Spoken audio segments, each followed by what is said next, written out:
Magandang araw.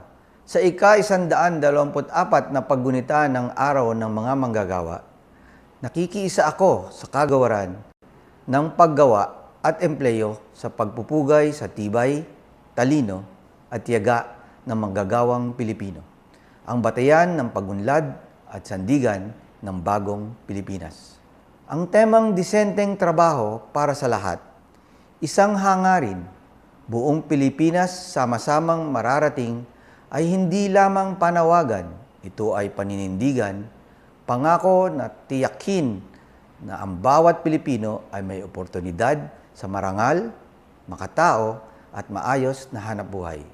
Mula sa kagawaran ng agrikultura, buong puso kaming kaisa ng ating mga manggagawa, lalo na ng ating mga magsasaka at mangingisda, at ang mga tahimik ngunit matitibay na haligi ng ating seguridad sa pagkain at lakas ng ekonomiya. Isa sa bawat 5 Pilipino ay nasa sektor ng agrikultura.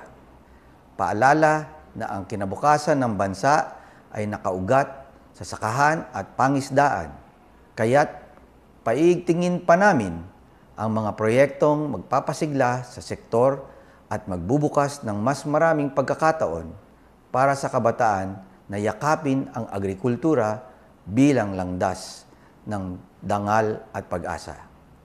Ipagdiwan natin hindi lamang ang kanilang ambag, kundi ang kanilang diwa, ang lakas ng loob, sipag at paggawa, at dangal sa bawat pawis na inaalay sa bayan.